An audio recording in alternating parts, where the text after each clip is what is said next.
আমাদের অনেক খুব খারাপ পরিস্থিতি, অনেকই খারাপ। আমরা খাইতে পারি না। তারপরে ৪ জন লোক, আমাদের আশেপাশে অনেক বড়লোক আছে। কেউ আমাদেরকে দেখার মতো সাহায্য করে না।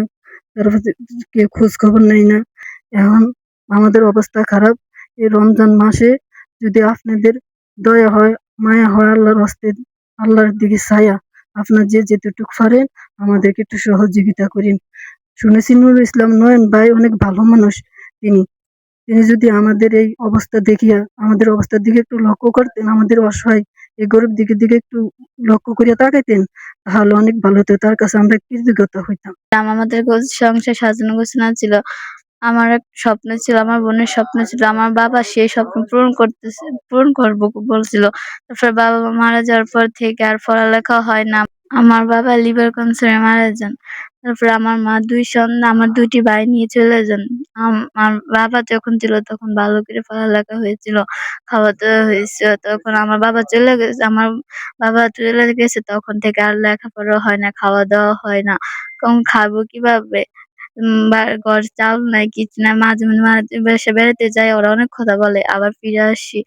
আবার লেখাপড়া করলে তো বাসায় থাকা লাগে। আবার মাদ্রাসায় যাওয়া লাগে। মাদ্রাসায় গেলে ফ্রিতে পড়াইতে চায় না। বছর আগে লিভার ক্যান্সারে মারা যায়। চিকিৎসার অভাবে মারা যায়। তো ওর পরিবারের ৭ থেকে ৮০০ জনের সদস্য ছিল। তো এখন বর্তমানে আছে তার এক বৃদ্ধ মা আছে, তার প্রতিবন্ধী বোন আছে, একটা বিয়াল্লাক মেয়ে আছে, আর ১২ বছরের একটা মেয়ে আছে। আর তার যে স্ত্রী ছিল, স্ত্রীর ২ টা বাচ্চা নিয়া চলে গেছে ৬ মাসের মাথায়। মানে ইনকাম নাই, খাবার-দাবার নাই। এজন্য চলে গেছে, আর ফেরত আসে নাই। তো এদের এই পরিবারটা আসলে করুণ পরিণতি। আবার আমিও চেষ্টা করছি অনেকভাবে তাদেরকে হেল্প করার জন্য।